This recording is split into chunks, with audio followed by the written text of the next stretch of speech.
Hola, ¿qué tal? Bienvenidos al canal de Latin Code, un día más por aquí y un día en el que va a volver JavaScript al canal. ¿Por qué? Porque vamos a continuar con esa serie de vídeos que empecé a grabar hace tiempo repasando diferentes conceptos.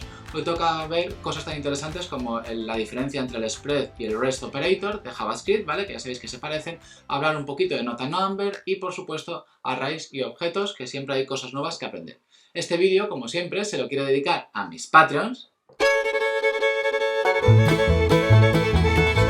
por todo su apoyo para que siga grabando contenido. También a Garaje de Ideas, que patrocina este canal y que con su ayuda me permite seguir grabando vídeos y crear contenido que ya sabéis que me encanta. También a los que me invitáis a un cafelito de vez en cuando en Buy Me a Coffee, me dejáis un me gusta, un comentario o os quedéis suscritos por aquí para que la comunidad de Latin Code siga creciendo. Muchísimas gracias por vuestro apoyo y venga, como siempre digo, ¡comenzamos! Bueno, pues ya estamos por aquí en pequeñito y de la primera cosa que os quiero hablar hoy es de la diferencia entre el operador spread y el operador rest. Los dos son muy parecidos porque la sintaxis es la misma, pero como veréis a continuación hacen cosas muy diferentes. Así que primero vamos a hablar del operador rest. Voy a hacer esto un poquito así grande para que se vea siempre bien y comenzamos. Entonces, imaginad que nosotros tenemos pues un array definido pues de personas, ¿no? Vamos a poner aquí pues la persona A, la persona B, la persona C y la persona D y la E.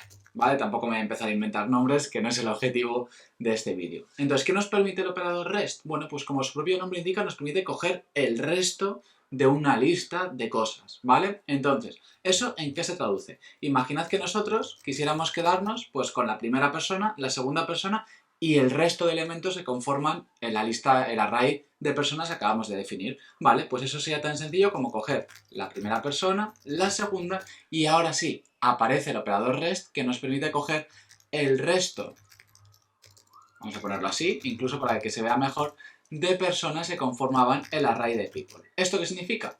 Que si hacemos un console log de first, pues esto valdrá la A. Si hacemos un console log de second, de la variable second, tendrá el string, la cadena de texto B, y finalmente si hacemos el console log de rest people, lo que nos encontraremos será un array con tres elementos. ¿Qué tres elementos? Pues el C, el D y el E, como vamos a ver a continuación, ¿vale? Vamos a ponerlo así, con comentario, y si yo ahora ejecuto este código, tiquití, como estáis viendo, pues tenemos el A, el B y el resto de elementos gracias a este operador REST que nos permite coger, pues, como su propio nombre indica, el resto de cosas. Por otra parte, vamos a ir viendo diferentes ejemplillos. Otro ejemplo podría ser dentro de los argumentos de una función. ¿Cómo lo podemos ver nosotros? Mirad, pues imaginad que ahora nosotros tenemos una función que imprime personas, ¿vale? Print people.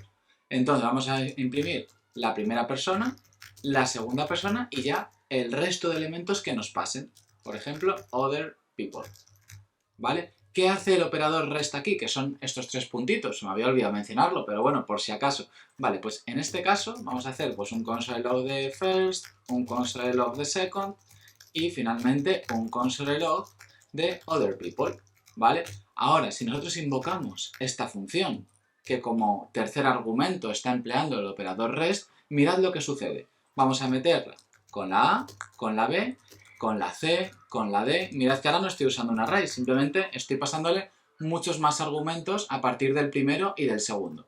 ¿Qué sucede con esta invocación? Pues lo que va a suceder es que nosotros tendremos en first tenemos el A, en second tendremos el B y finalmente other people lo que tendrá será directamente un array con el resto de elementos. Mirad a continuación, vamos a invocar este código de nuevo y si os dais cuenta tenemos A, B y C, D y E que son el resto de elementos. Por si acaso no os creáis, vamos a poner aquí 1, 2 y 3 y ejecutamos de nuevo el código para que veáis la diferencia con el ejemplo anterior y si os dais cuenta, ahora other people lo que contiene es un array con el resto de argumentos que le hemos pasado a la función. En este caso, pues un array con los elementos 1, 2 y 3. Por tanto, es otra aplicación del operador REST. ¿También para qué nos sirve? Bueno, finalmente, también el operador REST funciona para desestructurar objetos. ¿Eso qué significa? Pues imaginad que nosotros pues tenemos aquí una persona, ¿vale? Pues que sea, me va a definir, vamos a hacerlo con pet, ¿no? Como siempre. En las recetas javascripteras se usó pet, pues aquí también. Vamos a decir que tiene nombre Simba, age ya tiene 9 añitos y pues street que vive pues en la calle Rey León, ¿no? Por ejemplo. Y el número o el zip que sea pues por ejemplo el 28001. Perfecto, este no es mi código postal por si acaso. Entonces, imaginad que nosotros queremos cogernos en una variable, tener una variable con la propiedad name, otra variable con la propiedad age y luego tener un objeto con el resto de propiedades que forman al objeto pet que representa a Simba. ¿Esto cómo nos permite hacerlo el operador REST? De la siguiente manera. Volvemos a recurrir a la desestructuración del objeto pet y lo que hacemos es, nos quedamos con la propiedad name en una variable name, con la propiedad age en una propiedad age y el resto dentro pues, de una variable a la que llamaremos rest o other info. Esto sí que da igual. ¿Qué sucede ahora? Que si nosotros hacemos el console log de name, el de age y el de other info, lo que vamos a ver impreso en nuestra consola será Simba, luego 9 y luego un objeto, ojo, con el resto de propiedades que forman al objeto pet, es decir, street y zip. Vamos a correrlo para que lo veáis y si os dais cuenta por aquí tenemos Simba, su edad y finalmente un objeto con todas esas propiedades. Entonces, así es como funciona el operador REST. Además, no tiene pérdida. Gracias al nombre podemos recordar fácilmente que lo que nos permite es coger el resto de elementos o propiedades de un array u objeto. Entonces, ahora que ya sabemos cómo funciona este operador, vamos a ver a su primo hermano, que es el operador spread, ¿vale? ¿Cómo funciona el operador spread? Cuya sintaxis es la misma, 3 puntitos. Pero los 3 puntitos lo que nos van a permitir ahora van a ser expandir elementos como array u objetos. Por ejemplo, imaginad que tenemos un array de números que tiene el 1, el 2 y el 3. Y queremos formar un array con estos elementos y luego que tenga, pues al principio, el -1 y el 0 y al final, pues el 4, el 5 y el 6. ¿Cómo lo podemos hacer? De la siguiente manera. Gracias al operador spread, podemos coger un array que defina el -1, el 0. Ahora cogemos todos los elementos de numbers y los expandimos y a continuación añadimos el 4, el 5 y el 6. ¿Qué sucede con si ahora hacemos un console log de more numbers? Lo que está haciendo, ¿vale? Será imprimir un array con el -1, el 0. Ahora todos los elementos expandidos del array numbers, es decir, el 1, el 2 y el 3, y a continuación el 4, el 5 y el 6. Vamos allá, y si os dais cuenta por aquí, -1, 0, 1, 2, 3, 4, 5, 6. O sea, vamos a limpiarlo de nuevo para que lo veáis. Claro, como tengo tanto zoom, yo creo que ni le cabe. Vamos a correrlo y por aquí lo tenemos, ¿vale? Entonces, así es como funciona el operador spread aplicado sobre arrays. Pero por supuesto también nos permite, podemos emplear el operador spread para añadir propiedades a objetos que ya tengamos construidos. Por ejemplo, si nosotros tenemos al objeto pet, que ya sabíais que era pues nombre Simba, y que tiene una edad de 9 añitos, y ahora le queremos añadir, pues tener pet with address, ¿vale? El operador spread nos permite hacerlo de una forma muy sencilla. Cogemos todas las propiedades del objeto pet y le damos a añadir pues una dirección que sea calle del Rey León.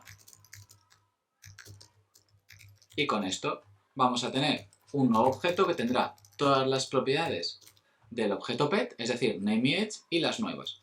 De hecho podemos añadirle incluso el código postal, ¿no? 28001, por ejemplo.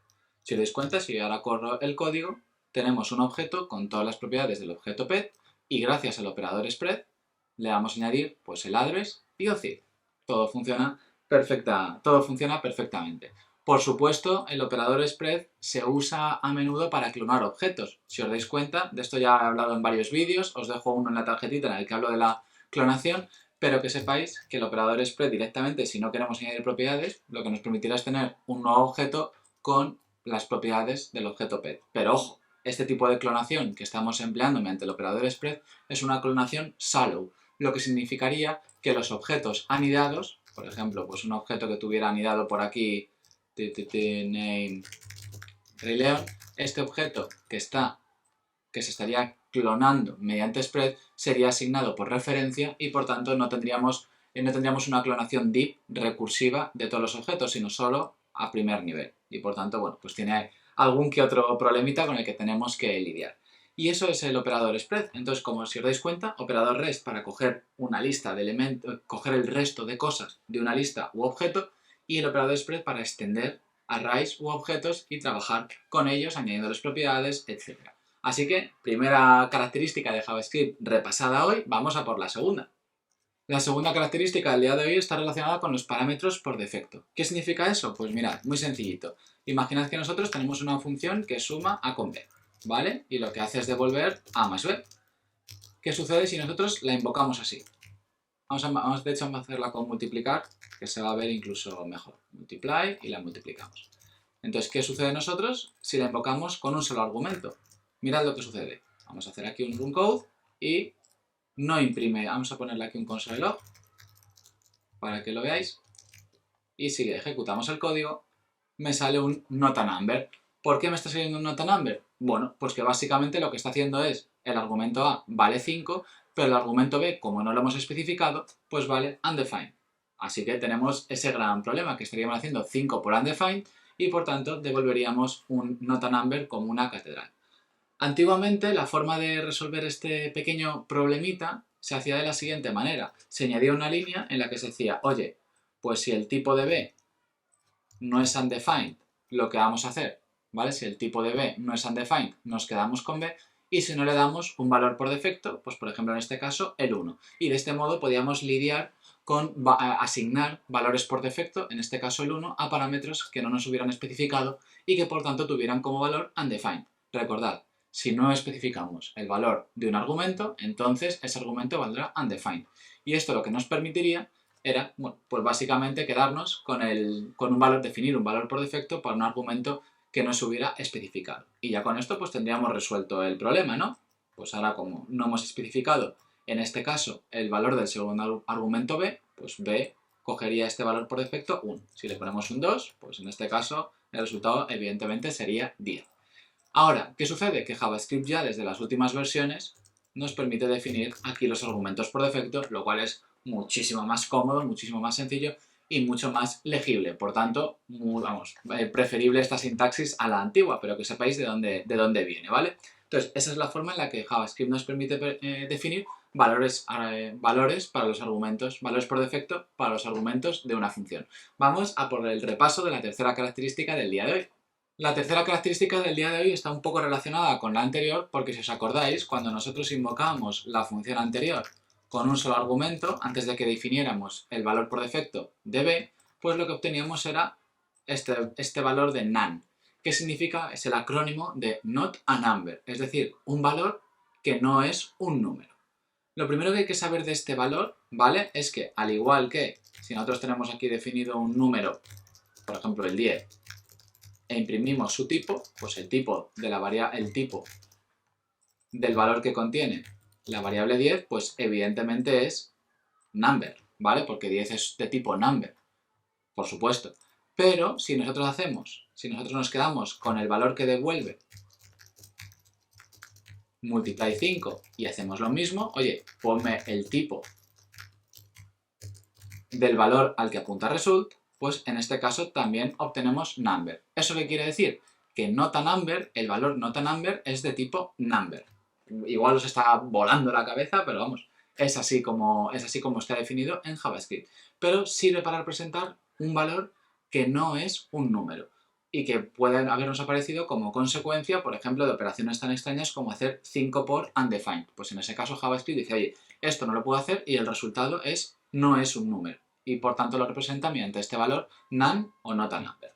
Por otra parte, ¿cómo nosotros podemos comprobar que algo es este valor? Es decir, que una variable apunta al valor not a number. De la siguiente manera.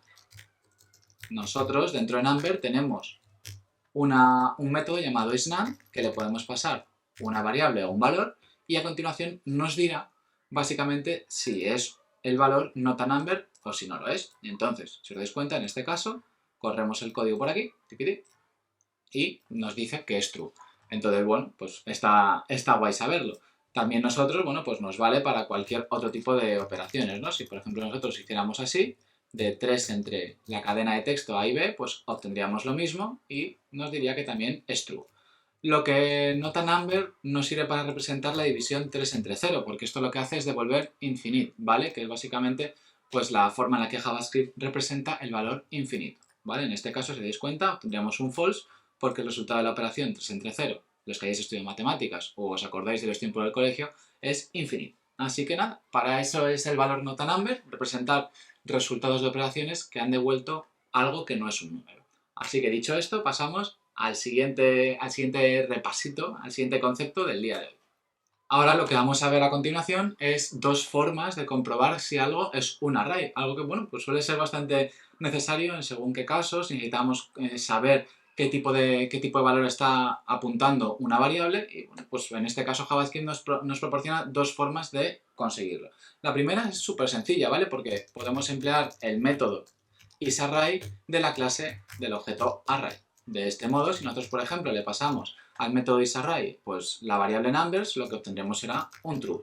Y en el resto de casos, por ejemplo, pues de pet o de string, lo que obtendremos será un false como una catedral. Entonces aquí y aquí lo que obtendremos será un false. Por tanto, si ejecutamos este código, pues lo que esperamos es obtener true, false, false. ¿Vale? Esperemos que funcione, que sí, hombre. Hay que estar tranquilo en este tipo de cosas, que si no, se nos vendría el castillo de naipes, el castillo abajo. Dicho esto, esta es la primera forma, ¿vale? El método isArray del objeto clase array. Y por otra parte, tenemos la opción de emplear el método instanceOf, ¿vale? Que, vamos, funciona prácticamente igual y que nos va a proporcionar otra forma de conseguirlo. Y si os dais cuenta, pues aquí lo que vamos a hacer es, en vez de hacer el método isArray, lo que haremos será instanceOf array.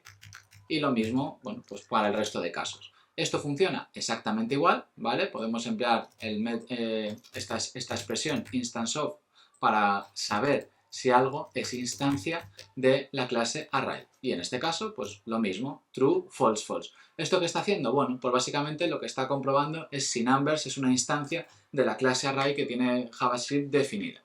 Lo de las clases y demás, bueno, está bastante basado en prototipos y demás, entonces, bueno, yo creo que es más difícil de entender esta forma de expresarlo a ojos de un junior o de alguien que está empezando que la otra. Yo creo que la otra es mucho más visual, array.isArray, y se ve claramente lo que estamos haciendo y no deja lugar a dudas. Aquí es verdad que es necesario conocer cómo funciona esta expresión de instanceOf para entender lo que está pasando. Al final es el mismo resultado, pero la forma de comprobarlo, bueno, pues es menos clara para alguien que esté leyendo el código. Por tanto, mi recomendación es usar el primer método. Así que, bueno, al menos ya conoces esas dos formas de comprobar si una variable está apuntando a un valor que es un array, así que vamos a por la última cosa de la que os quiero hablar hoy en este vídeo.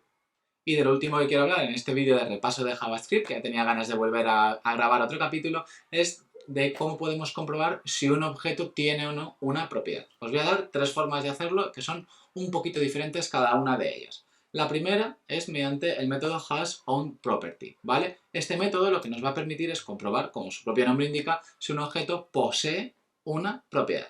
Entonces, si nosotros, por ejemplo, hacemos console.log, pues pet hasOwnProperty, a ver, que sepa escribir, name, ¿vale? Pues en este caso lo que obtendremos será un true como una catedral, porque es verdad, el objeto pet sí que tiene una propiedad llamada name. Si por ejemplo a nosotros le ponemos que nos diga si tiene la propiedad address, pues en este caso lo que obtendremos será un false, porque él no tiene una propiedad llamada address.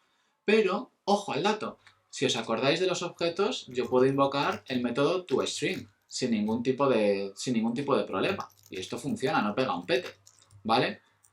Mirad, hago esto y dices, ¡eh! Perfecto, está funcionando. Y la pregunta es, oye, pero si yo no tengo, si este método, ¿dónde está definido? Vamos a ver si lo tiene. Tenemos esto por aquí, le damos a run code y evidentemente obtenemos un false, porque el objeto pet no tiene esa propiedad toString que estamos buscando. Pero entonces, ¿por qué la puedo invocar? Bueno, esto lo que está sucediendo está muy relacionado con los prototipos de JavaScript. Lo que significa es que básicamente pet lo que estamos construyéndolo a partir de un prototipo que funciona como una cadena de eslabones en la cual JavaScript va a intentar buscar esta propiedad. Por tanto, lo que hace JavaScript es, oye, ¿pet tiene la propiedad toString? No. Por tanto, lo busco en su prototipo. Y su prototipo es como un objeto que tiene una serie de propiedades predefinidas para, bueno, facilitarnos el trabajo con objetos, como es el propio método toString. Por tanto, ese prototipo sí que lo tiene y por tanto lo podemos ejecutar. Pero lo que hace este método de hasOwnProperty, ¿vale? Es buscar únicamente las propiedades definidas explícitamente para el objeto, no las que tenga gracias a esa herencia de prototipos. Y por tanto, en este caso, está devolviendo false, pese a que sí que le estamos pudiendo invocar gracias a los prototipos. Te dejo una tarjetita también sobre los prototipos, hablando sobre un vídeo que grabé sobre los prototipos, que yo creo que pues, te puede resultar bastante interesante si quieres profundizar en esta idea. Entonces, en resumen, el método hasOnProperty nos mira si el objeto tiene definida una propiedad name de forma explícita. En este caso es true, para la propiedad address es false y para la propiedad toString, que la tiene definida en el prototipo, también devuelve false. ¿Otro método que podemos usar para comprobar si un objeto tiene o no una propiedad? Bueno, pues es el método, la expresión in. Esto es súper curioso, podemos hacer name in pet. Y si os dais cuenta, funciona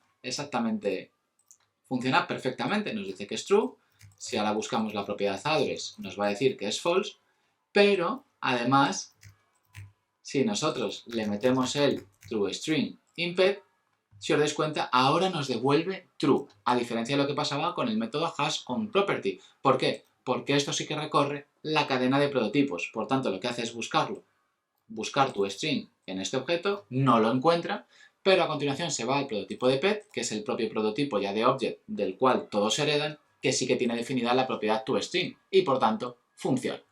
Así que nada, pues súper interesante, ¿no? Esta expresión in que nos proporciona JavaScript, pero que sepáis la diferencia con hasOnProperty. Y ya para terminar, la última forma, y seguramente la más de andar por casa y la más rápida, es pues comprobar si es o no undefined. Por tanto, en este caso, vamos a hacerle aquí, vamos a limpiar esto por aquí para que se vea bien. Y en este caso, pues tenemos pet.name es igual a undefined, false. ¿Por qué? Porque la propiedad name está definida. A continuación, si hacemos address, pues en este caso obtendremos un true. Y finalmente, si hacemos toString, si os dais cuenta, me dará también un false porque el objeto pet sí que tiene la propiedad toString definida gracias a su prototipo. Por tanto, bueno, pues se comporta prácticamente igual que el método, que la expresión in que acabamos de ver.